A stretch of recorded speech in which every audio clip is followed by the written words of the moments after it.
Në Prizren është hapur ekspozita kujtesa në fotografi xhamit e shkatruar në Bosnjë dhe Hercegovinë dhe Kosovë gjatë viteve 90 Sakrolicit i planifikuar, e organizuar nga Bashkësia Islame e Kosovës në bashkëpunim me Bashkësinë Islame të Bosnjës dhe Hercegovinës.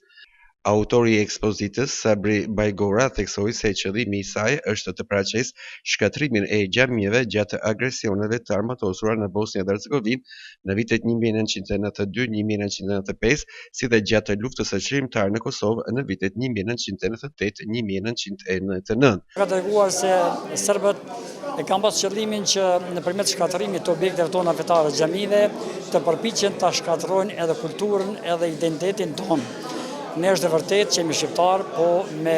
identitet edhe jemi edhe fetar, edhe jemi shqiptar. Musliman,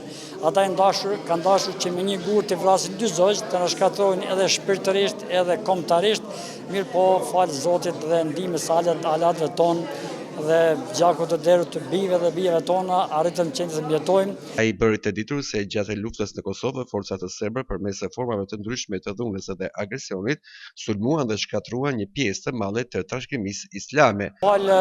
interesimit ton të Bashkisë Islame të Kosovës dhe insistimit tim, i kam dokumentuar dhe argumentuar edhe me video edhe me fotografi të gjitha këto dhe kemi botuar në një fotografi të veçantë në vitin 2000. Dhe pastaj qeveria e Kosovës e ka ribotuar librin në vitin 2014 në kohën kur bëhej fshata për hyrjen në UNESCO dhe tashmë ky libër i monografisë gjendet në të gjithë qytetarët e fuqive më të mëdha të botës, në OKB, në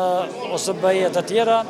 dhe mendoj se është një dëshmi e qartë si çfarë kanë përjetuar popujt në këto. Sipas të dhënave, 218 xhami u dogjën, u granatuan, u dëmtuan rënd nga gjithsej 560 xhami që kishte Kosova në atë kohë.